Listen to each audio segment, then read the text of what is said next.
What's wrong? You look terrible. Are you feeling sick? One holiday morning, my daughter suddenly covered her mouth looking nauseous and rushed to the bathroom. Though startled, all I could do was gently rub her back as she retched in distress. Even when I asked if she was feeling unwell after her nausea subsided, she insisted nothing was wrong. While I worried with suspicion, one possibility crossed my mind. Could she be experiencing morning sickness due to pregnancy? But my daughter was only 13, surely pregnancy wasn't possible. Though I tried to dismiss the thought, I couldn't shake the possibility and became terribly anxious. Feeling unable to keep these concerns to myself, I consulted my husband, saying, "I think our daughter might be pregnant."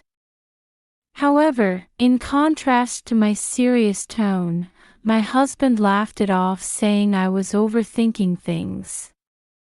No way. She's still a child. How could she possibly be pregnant? It's probably just a stomach bug or something. I'll take her to the doctor.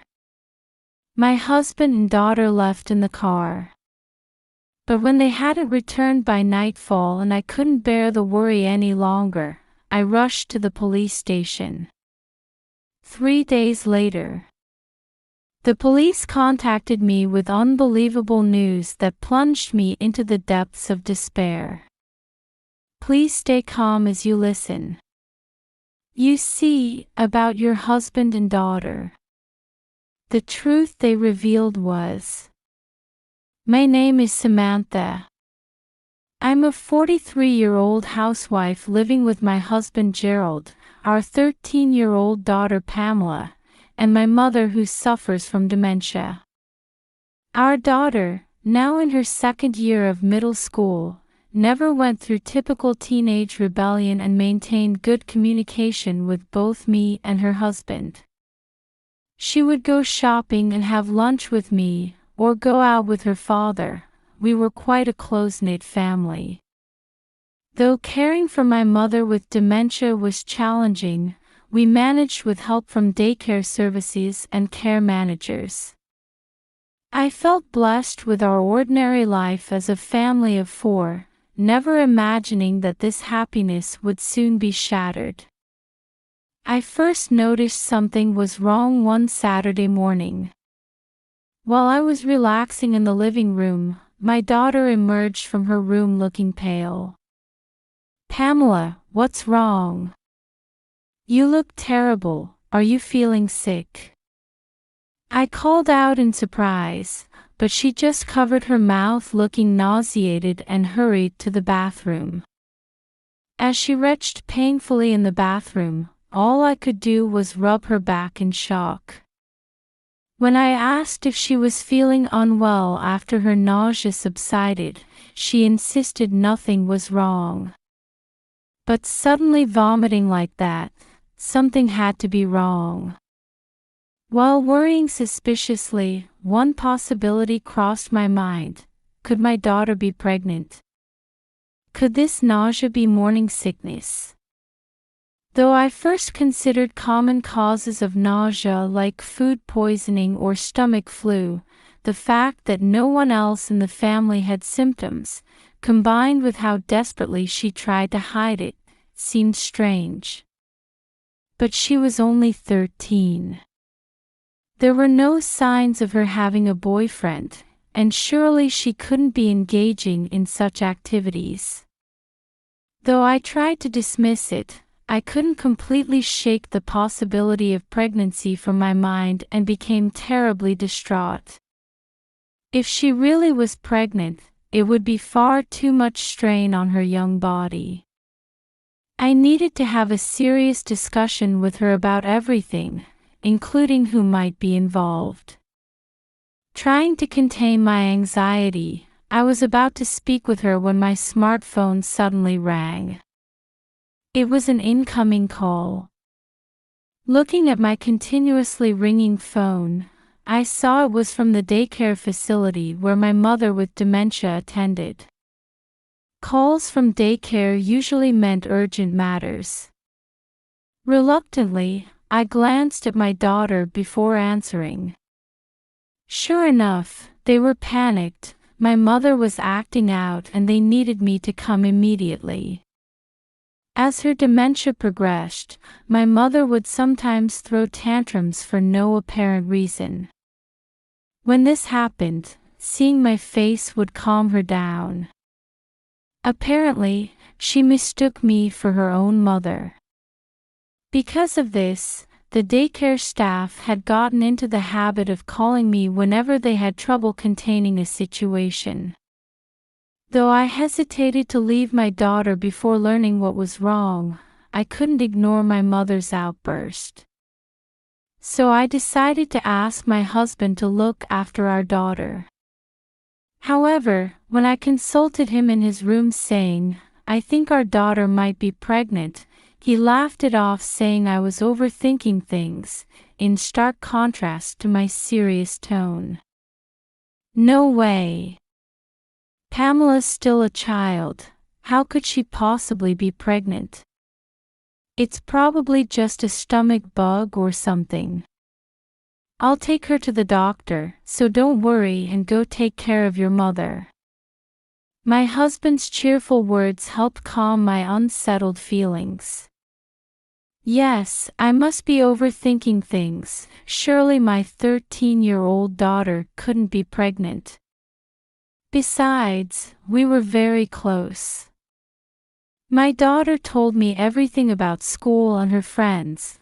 I couldn't imagine her keeping such a big secret from me. Surely it was all in my head and she was simply feeling under the weather.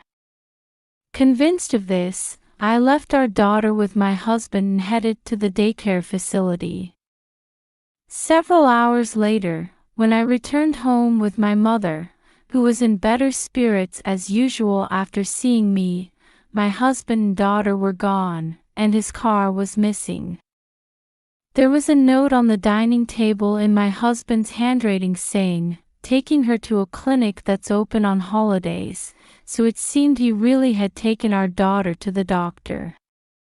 Grateful for my reliable husband, I began preparing dinner while worrying about our daughter's condition. Contrary to my expectation that a doctor's visit wouldn't take long, my husband and daughter hadn't returned by evening. I thought perhaps the clinic was very busy, but it was getting close to sunset. Growing concerned about how late it was getting, I tried calling my husband's smartphone, but couldn't get through. Even if they were at a hospital where they needed to be mindful of medical equipment, these days you're not asked to completely power off phones in waiting rooms. Normally my husband would just put his phone on silent mode rather than turning it off completely. Suddenly getting a bad feeling, I frantically called several hospitals I knew of to ask if my husband and daughter had been there. Though many hospitals were strict about personal information and wouldn't tell me if they'd had patients that day, some did tell me, perhaps sensing my desperation. But from those hospitals too, I only got responses that they hadn't come in. As night fell with still no sign of them, I grew increasingly worried about where my husband and daughter could have gone, with his phone still not connecting and no trace of them at any hospitals. Perhaps they had gotten caught up in some incident or accident. Unable to bear my worry any longer, I took my mother and went to consult the police. However, the police didn't take my concerns seriously. "We haven't received any accident reports, and since she's with her father, we can't consider your daughter missing. You're worrying too much. I'm sure they'll come home soon," the police officer said with a wry smile, seemingly exasperated by my anxious nature. Even so, the fact remained that my husband and daughter hadn't returned. But since the officers seemed unwilling to discuss it further, I had no choice but to just file a missing persons report before heading home. After returning home, I contacted my in-laws and my daughter's friends asking if they had seen them, but only received responses that they hadn't. Trying my husband's phone again yielded no response. Maybe they would just show up casually as if nothing had happened. Believing this, I waited all night for their return, but dawn broke with still no sign of either of them. After a night had passed, I thought there might be some new information. Clinging to even the slightest possibility, I visited the police station again in the morning. I desperately explained that my daughter might be pregnant and I was terribly worried about her condition, but again the police wouldn't take me seriously. There's no evidence of criminal activity at this point, and there's nothing we can do. Their attitude practically screamed for me to stop interfering with their work, leaving me no choice but to back down. 3 days after my husband and daughter went missing, the situation took a devastating turn. I received a call from the police station where I'd filed the missing persons report, saying they'd found my husband's car in the ocean. I had just dropped my mother off at daycare when I got the call, and I rushed to the police station. There, I received news I didn't want to believe. Please stay calm as you listen. Actually, we found your husband and daughter's bodies along with the car. Unable to process the words immediately, I was struck speechless. My husband and daughter were found dead. Did that mean? Are you saying they're gone? I whispered, and the officer nodded. No, this can't be true. Why? Why my husband and daughter? Please tell me this isn't true. Overwhelmed by shock, I collapsed crying right there. I couldn't believe my precious husband and daughter were gone. Maybe the bodies they found were just similar-looking people. Though I asked the police this through my tears, they confirmed the bodies were definitely my husband and daughter, and I felt like I was going mad with grief. The police officer reluctantly approached me with something else to say. This is very difficult to ask, but is there any possibility this was a murder-suicide? Apparently, because I had consulted them about my daughter possibly being pregnant, the police speculated that perhaps the husband had impregnated his daughter and, after his wife found out, drove them both to suicide. Such a thing would never happen with my husband. Believing in him, I denied the police's words. However, the police couldn't dismiss the possibility and asked me to confirm. Recently, did your husband and daughter often go out alone together? That's ridiculous. I tried to deny it, but hesitated slightly as something came to mind. Recently, I had often seen my husband and daughter whispering together.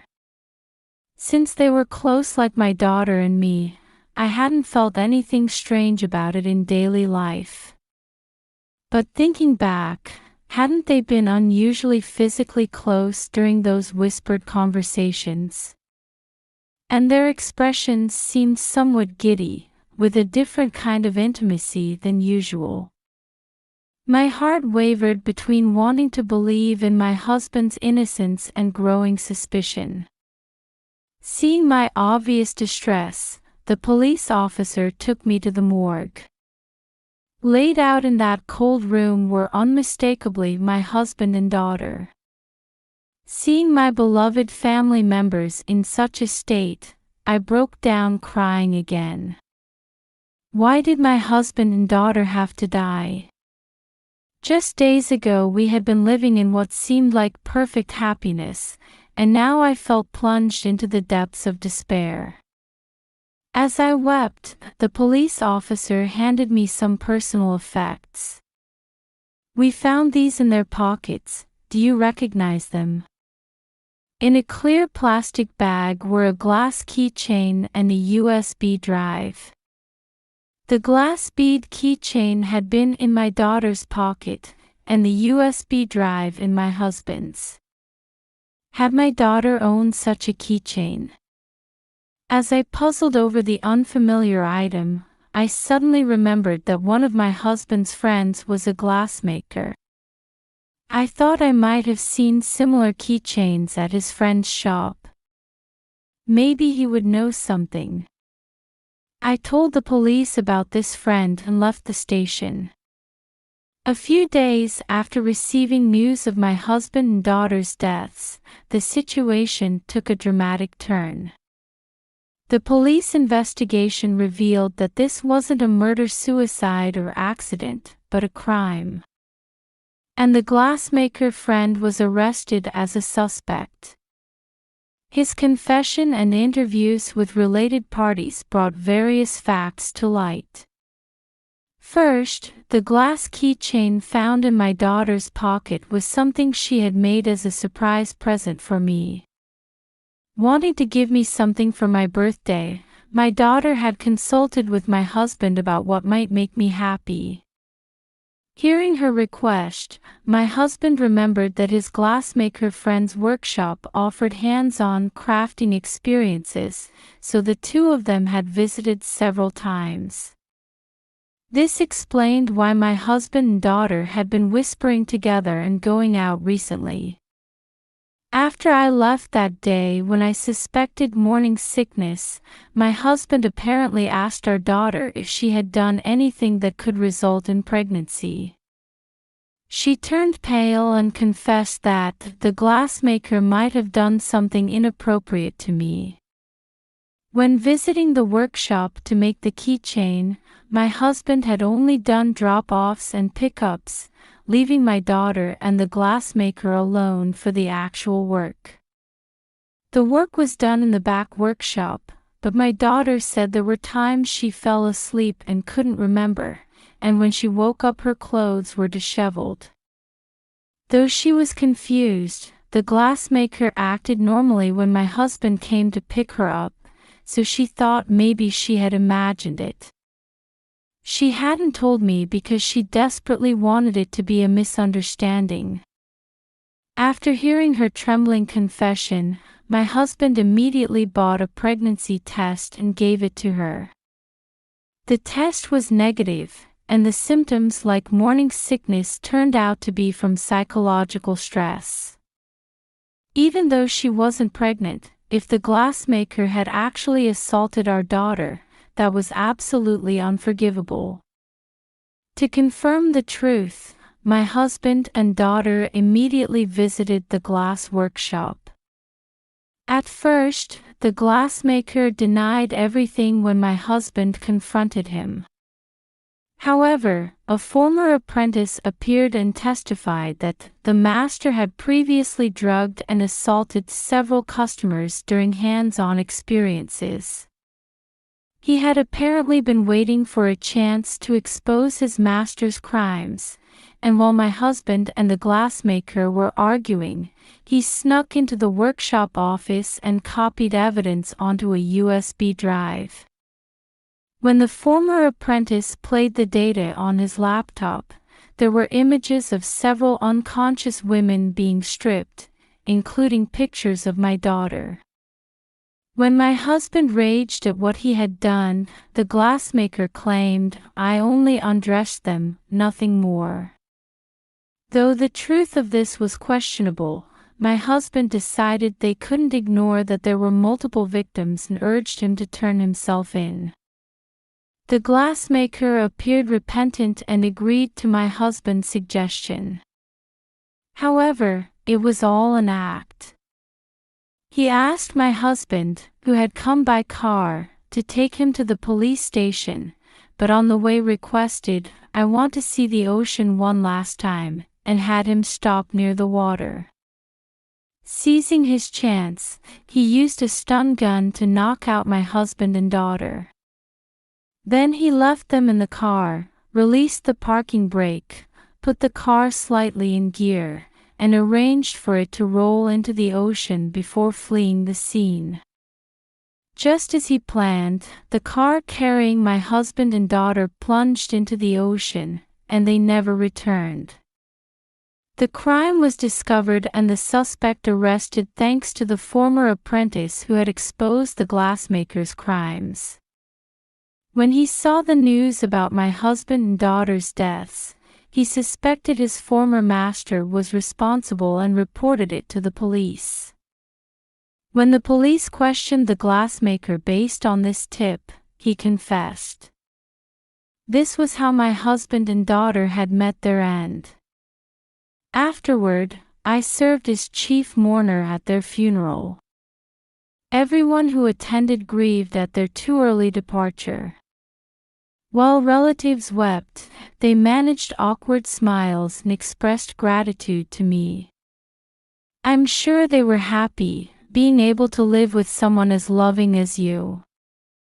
Thank you for everything you've done. But no amount of gratitude could lift my spirits.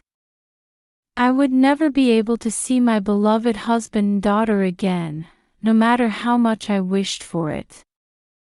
Even though I knew how they died and their killer had been caught, it wouldn't bring them back. I spent several months in a daze, overwhelmed by despair. Now it was just me and my mother with dementia in the house that used to ring with my husband and daughter's laughter. Though I felt like I would go mad from loneliness and grief, having to care for my mother gave me something I had to do, which helped distract me somewhat. Perhaps I found salvation in caring for my mother, who needed protection just like my daughter had as a baby. After several months passed, I gradually began to accept the reality of life without them. One day, as I felt I was starting to recover from the shock, my daughter's friends came to visit. Seeing them pray before my daughter's memorial photo, I was moved to tears realizing how blessed she had been with good friends.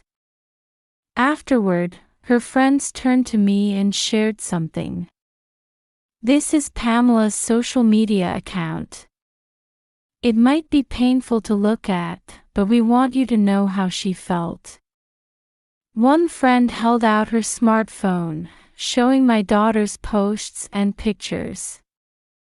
As I scrolled through at their urging, I found numerous episodes about family outings and words of gratitude toward me and my husband. Summer vacation camping with family. The barbecue was amazing. Today is Mother's Day. Thank you always, Mom. Thank you too, Dad. Along with these words were pictures of my daughter beaming with joy. Before I knew it, I couldn't stop crying at seeing her thoughts and smiles. I hadn't known about the present she was secretly preparing or these wonderful social media posts. I thought I was close with my daughter and knew everything about her, but I realized now that wasn't true, and indescribable emotions welled up inside me. As I read on intently, I found a post about my daughter's dreams. In the future, I want to be a mother like Mom. And I want to become a care worker. I want to help Mom who works so hard taking care of Grandma. If she had such wonderful thoughts, I wish I could have heard them directly from her. All I could do was thank her friends, thinking about how this would never be possible now. The glassmaker who was arrested as a suspect in this case is currently on trial. Though not yet finalized, he will likely receive prison time. After this case came to light, other victims also filed charges against him.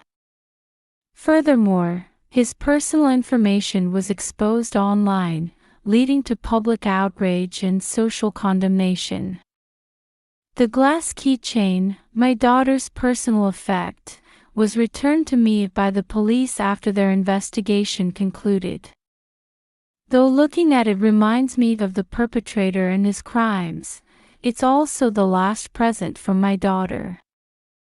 And it was her silent message asking for the criminal to be caught.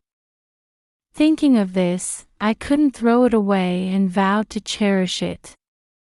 The grief of losing my husband and daughter will never completely heal, no matter how much time passes. However, I must move forward, treasuring what my daughter left behind and the memories of them both. Believing this is what my husband and daughter would want, I've taken my first step toward the future by beginning to study for my care worker certification. I want to be of more help in caring for my mother with dementia. And I want to carry on the dream that was so unfairly taken from my daughter before she could achieve it.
Rebecca is all I need now. That's why I want you to divorce me, Samuel said with a solemn expression. I couldn't respond right away to his words. I wanted to say, please let's try again. Don't abandon me. That's how much I still loved Samuel. I understand, but those were the only words I could manage to say. And so, we divorced. Since then, I've been living with just my son. Then, a letter arrived from Samuel, who had supposedly chosen his mistress over me. He had passed away in a traffic accident a month ago. Yet here was a letter from him, and as I read it with suspicion, its contents were shocking to me. No, this can't be true, I began trembling after reading it to the end. And then, I made a certain decision. I'm Wanda, a 32-year-old ordinary housewife. I have my husband Samuel, who's a year older than me, and our son Nero. Wanda, you're so thoughtful. Like how you subtly serve food, move plates to the side, and call servers at just the right moment. I met Samuel at a party where a friend had dragged me along. I've always been shy about asserting myself and tend to take a supporting role. That time too, while everyone else was having fun, I was helping out when Samuel approached me. Are you bored perhaps? Oh no. I'm just not very good at talking. I see. Hey, have you tried this? It's really good. Samuel was always like that, looking out for me with a constant smile. Thanks to him, I was able to enjoy the party somewhat. Would you like to exchange contact information? When he asked, I gave him my number. We quickly became close, and after his confession, we started dating. After several years together, we got married. She's so precious. How about naming her Nero? I think that's perfect. Nice to meet you, Nero. Shortly after getting married, I gave birth to Nero. Wanda, I'm so glad I married you. You make me happy, Samuel would say with a smile. I would nod back with a smile, saying, I'm happy too. I truly believed this happiness would last forever. I finished my homework, Mom. Oh, already? That's wonderful. Nero is smart like his father Samuel. He's studious and does his homework without being told, often asking Samuel, help me study. We're so proud of our son. However, there are people who don't think well of Nero. They are Samuel's parents. Nero doesn't look much like Samuel. I wonder whose child he really is. My mother-in-law seems to dislike that Nero only resembles me. She says this mockingly every time we meet. What are you saying? That's right. Nero is definitely my son. If you're going to say things like that, I won't come to this house anymore. Of course, neither Samuel nor I tolerated my mother-in-law's words. Since she cares about Samuel, when he says, I'll never come here again, she apologizes saying, I didn't mean any harm. I'm sorry. However, since she says it every time we visit Samuel's parents' house, she probably isn't truly sorry. And my father-in-law doesn't like that Nero prefers studying indoors rather than playing outside. Recently, since studying can be done on tablets, when Nero is using his tablet in a corner of the room, he tries to forcibly take it away, saying, you'll become stupid if you keep fiddling with that thing inside the house. Continued in next part due to length. Times are different now. Nero is studying with this, Samuel would say. How can you study with something that's just like a board? This is the same as the smartphones you and Mom use. Besides, you used to force me to study and wouldn't let me leave my room when I was a child, so why are you telling Nero to go outside and play?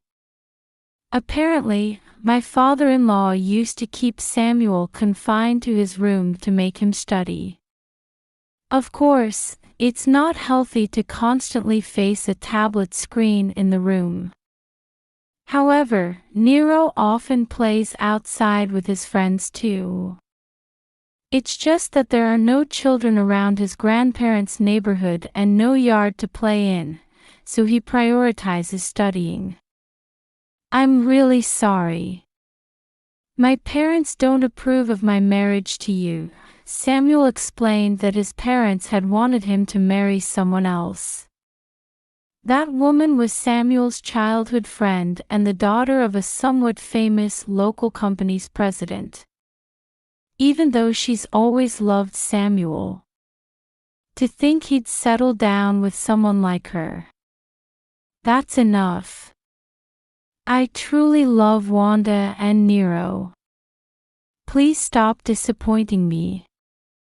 We became increasingly distant from his parents who behaved this way, and we rarely visit his parents' house anymore.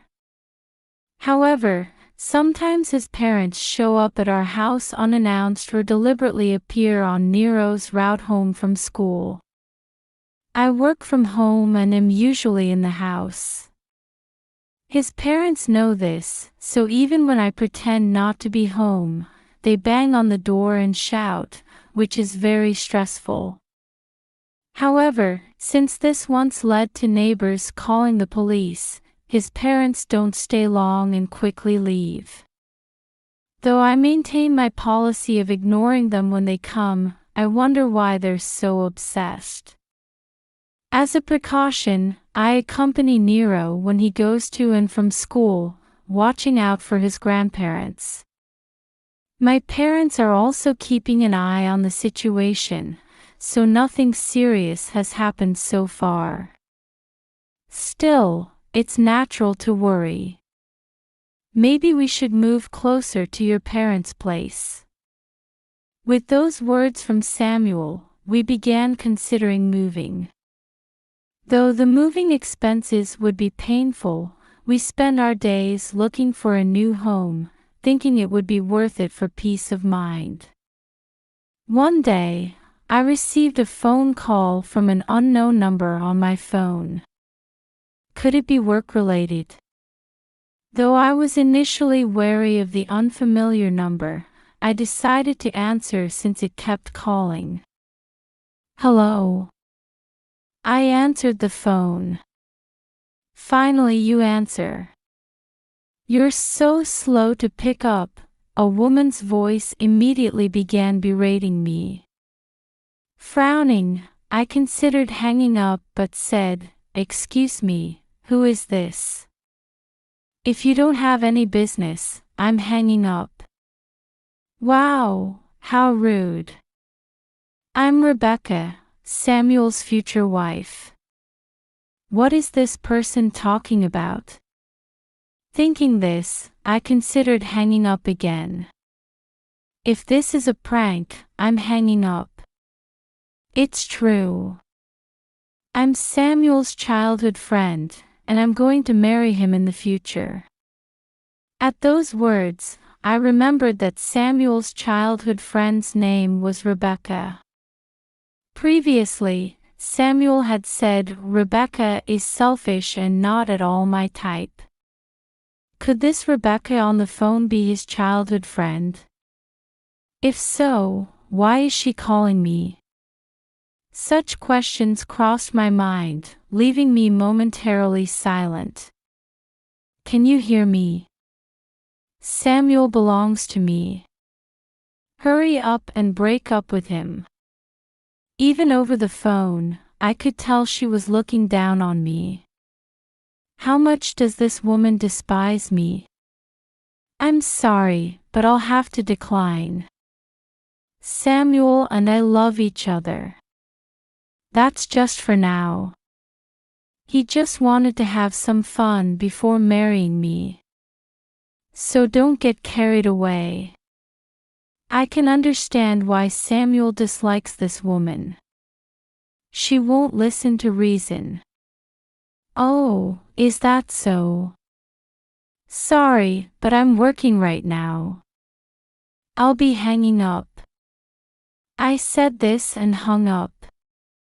Although Rebecca called several more times after that, I ignored her. Eventually she seemed to give up and my phone went quiet, but then a message arrived saying, "I wonder how long you'll be able to work after making an enemy of the base group." Base group. I had a bad feeling. Could it be that base? The base group is a major company that operates multiple restaurants. Of all things, the base group. I also have work connections with the base group. And on top of that, they were supposed to be Samuel's business partners. I need to talk to Samuel about this right away. As soon as Samuel returned from work, I told him about Rebecca's call. His eyes widened in surprise. "No way. Rebecca." Seeing Samuel clearly disturbed, I grew worried. Then he seemed to catch himself and shook his head. "It's okay. Leave her to me." Samuel said this with a reassuring smile. Though I had a bad feeling about it, I decided to trust him as usual. "All right, I'm counting on you." When I said this, Samuel smiled with relief. Whenever something happened, Samuel would say, "Leave it to me," and always resolve things. So I trusted him this time too, but later I would come to regret that decision. From the next day, Samuel started coming home late. He said, "It's just overtime during the busy season, but given the timing, something might be happening with Rebecca."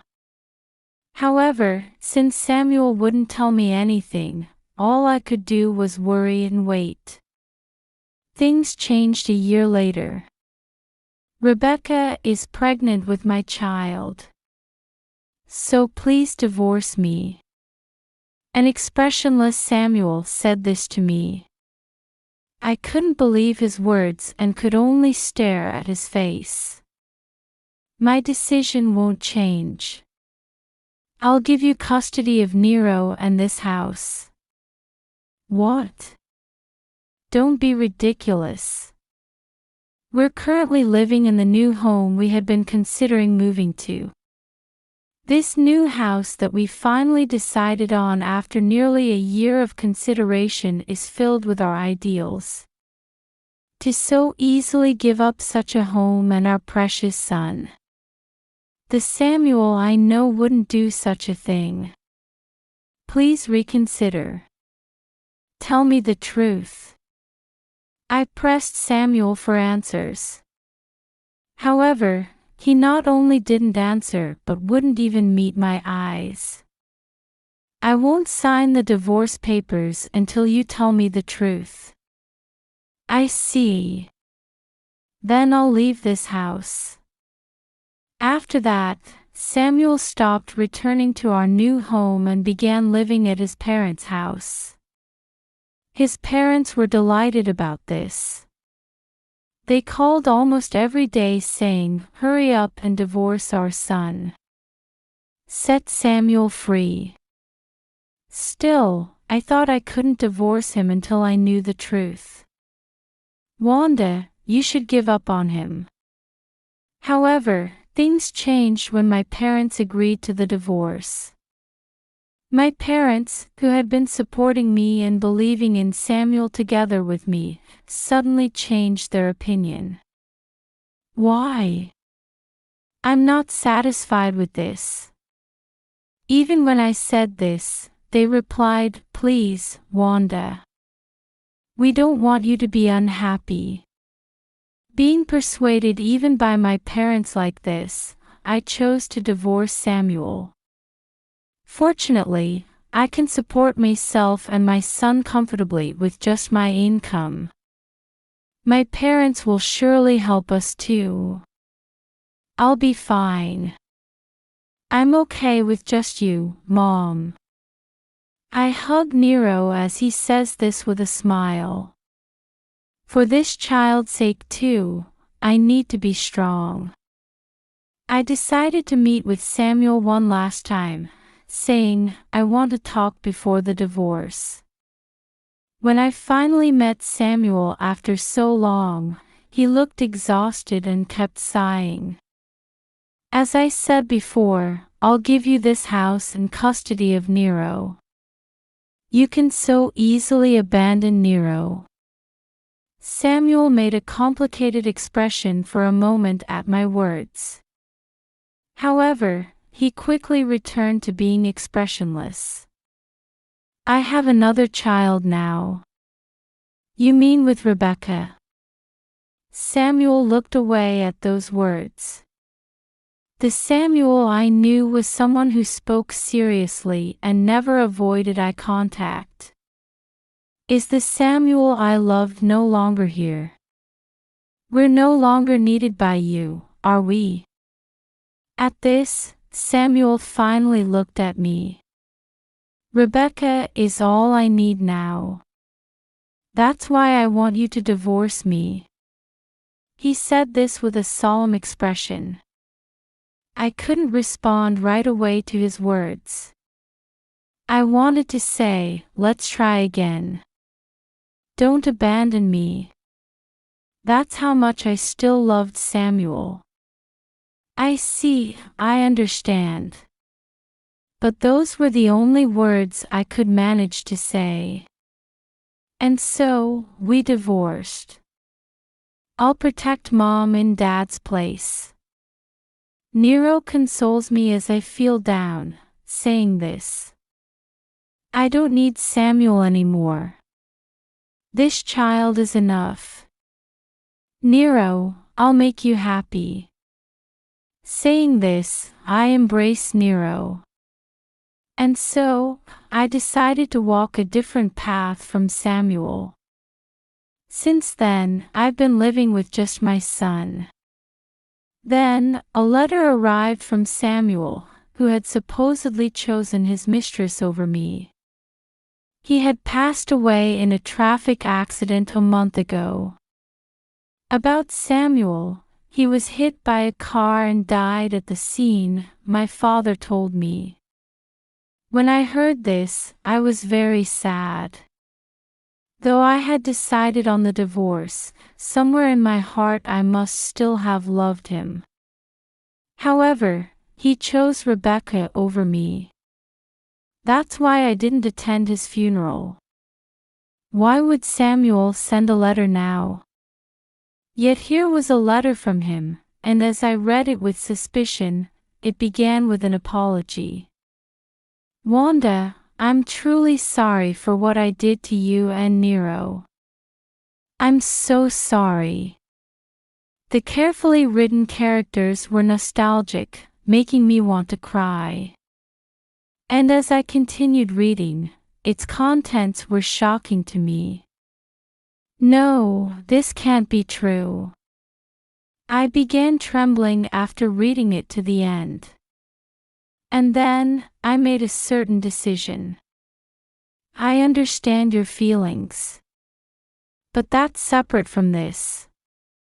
Muttering this, I immediately took action. I absolutely won't forgive them. I won't lose. With these thoughts in my heart, I decided to move forward. I'm Wanda, Samuel's wife. Please let me meet with the president. First, I headed to the base group headquarters. I asked the receptionist to call the president. So you're Wanda. My condolences about Samuel. No, more importantly, I recently received this. I handed Samuel's letter to President Base. He received it, and after checking its contents, nodded and said, everything written here is true. He never betrayed you and your son. Hearing these clear words, I nearly burst into tears. Seeing me like this, President Base stood up. I am truly sorry about this incident. He apologized deeply. How could such a sincere person raise such a woman? I thought this as I looked at President Base. No amount of apologies will bring him back. If only you had admitted this earlier. I need to apologize about that too. Though we don't have all the evidence yet. From there, President Bass revealed even more shocking information. Hearing his story, somewhere in my heart I thought, I knew it. I understand. I don't blame you for this, but please help me. I need you to bring me that evidence. Of course. We will definitely gather the evidence and provide it to you.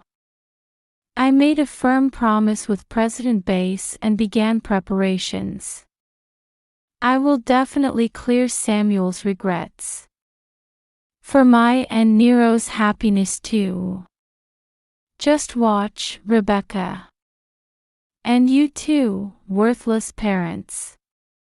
3 days after meeting with President Bass, having gathered sufficient evidence, I stormed into Samuel's parents' house.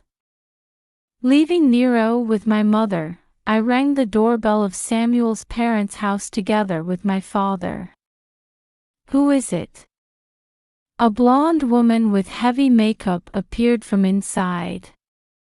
This must be Rebecca, the person who stole Samuel from me. Nice to meet you. I'm Wanda.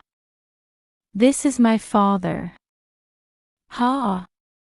You're Wanda. Rebecca looked us up and down. What do you want? This house belongs to me now. I have something important to discuss. By the way, it must be quite miserable to be kicked out of your mansion and have to live in a house like this. I said this with a smile, and Rebecca's face quickly filled with anger. Actually, after learning about Samuel, President Bass had kicked her out and disowned her. That's why she was reluctantly living in this inconvenient house. Don't get carried away. You're the one who was abandoned. There are various things to discuss about that too. Won't you let us in for now? When my father calmly asked this, she reluctantly let us inside. Well, if it isn't the loser. What do you want now? Of course, Samuel's parents were also in this house, and they looked at me with suspicious expressions. I smiled at them. I came to talk about Samuel. Now is the time for counterattack. I'll make them properly regret their actions. Actually, I recently received a letter from Samuel. I presented Samuel's letter, which I had also shown to President Bass, before them. Samuel's parents and Rebecca initially frowned, but as they read on, their expressions changed. Did you think the truth wouldn't come out in a letter that arrived after his death? That letter detailed their wrongdoings. You put all kinds of pressure on Samuel to make him marry Rebecca. When Samuel's parents learned that Rebecca still loved Samuel, they decided marriage to the Bass Group heiress would benefit them too. So they pressured Samuel to marry her. The letter said, "Every day my parents call, telling me to marry Rebecca." Because of that, my work was interfered with, and I always received cold stares from those around me. Samuel's parents would call him day and night, and if he didn't answer, they would contact his company. Because of this, Samuel was always in an awkward position. Even then, Samuel continued to refuse your demands, saying the only ones I love are Wanda and Nero. When you grew impatient with his resistance, you resorted to extreme measures.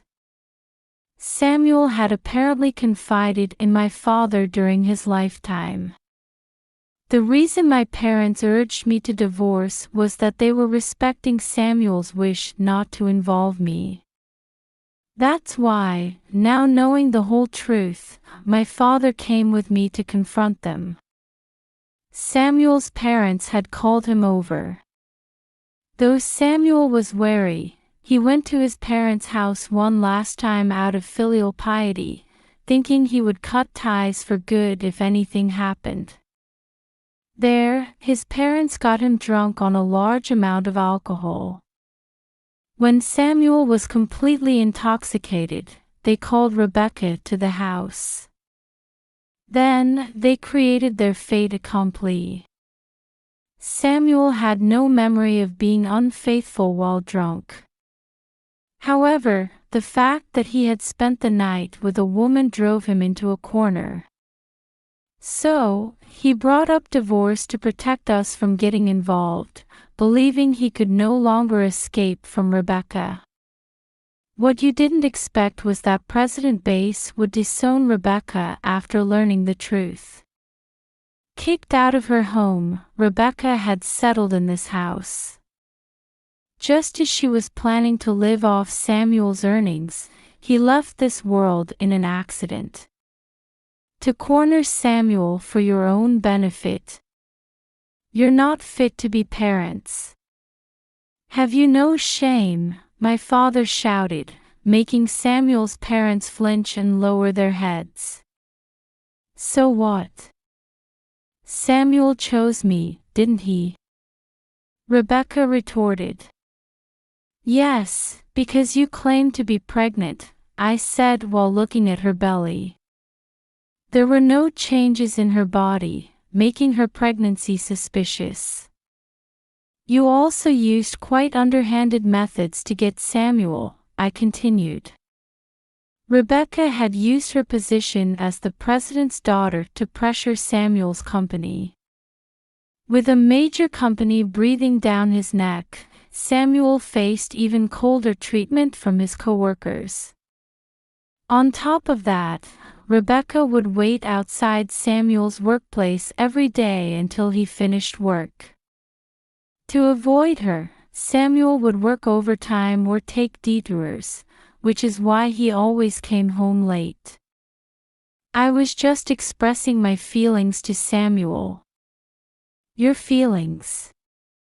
You wanted him so badly even though he didn't respond to you. Rebecca reacted to my words. Samuel had been aware of Rebecca's feelings. Rebecca thought all men should belong to her. That's why she became obsessed with Samuel, who treated her coldly. There was no love there. That's what the letter said. That's not true. I've always been devoted to Samuel. Oh. For someone so devoted, you seem to enjoy playing around quite a bit. As I said this to Rebecca, I showed her several photographs. They showed Rebecca being intimate with different men. Samuel told you, didn't he? I won't love someone who not only might be carrying someone else's child but also stole my happiness. It was Samuel's fault. Even though I confessed to him, he was not just indifferent but completely cold. Is that why you caused his traffic accident? At that moment, President Bass's voice rang out. Ha! Why is Daddy's voice? Rebecca looked around in confusion. Then she noticed the phone in my hand. When I heard Wanda was coming today, I asked her to keep me on the line. Daddy! Why did you throw me out? It's only natural to throw out a daughter who destroyed someone's life and became a criminal. The voice through the phone wasn't one you'd use with a daughter, it was chillingly cold. I had been receiving consultations from Samuel for some time. That day too, he was on his way to see me with evidence of Rebecca's infidelity. On the way, he met with the traffic accident and never returned. Samuel got what he deserved for betraying me. It was your fault. You pushed him from behind while he was waiting at the crosswalk. Samuel, caught off guard, hadn't noticed Rebecca's presence and ended up being thrown into the road. Then he was hit by a car that fled the scene, taking his life. He was such a good person, but because of your selfishness, a precious life was lost. How do you know about that, Daddy? I was on the phone with Samuel at the time. Samuel had contacted President Bass saying, "I'm on my way to see you." That's why President Bass heard about the accident over the phone, and heard Samuel say, "Rebecca." That's why, as a final atonement, I've been gathering evidence of your crime. Even Daddy betrayed me. You were the first to betray our trust. Then the phone call ended. Rebecca kept calling Daddy to the silent phone. President Bass has submitted the evidence to the police. It's only a matter of time before you're arrested. Right then, the sound of police sirens approaching echoed through the area. After that, Rebecca was arrested. It's fine, I have Samuel's inheritance. As long as I have that. Rebecca was muttering before being taken by the police. To her, I smiled and said, "I'm sorry, but you won't get any of Samuel's inheritance." What? But I'm Samuel's. I'm Samuel's wife. Because we never divorced.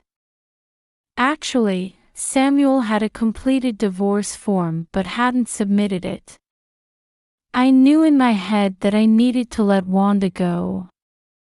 But I just couldn't submit it. The divorce papers had come with the letter. Therefore, Samuel and I were still married. His inheritance will go to his wife and child, me and Nero. Not a dollar will go to you or his parents. At this declaration, she began screaming incomprehensibly like a madwoman. When she tried to attack me, the police took Rebecca away. Listen, Wanda. We were also threatened by Rebecca. She said she would help bring Samuel and her together. After seeing Rebecca taken away, my in-laws tried to curry favor with me. I glared at these two.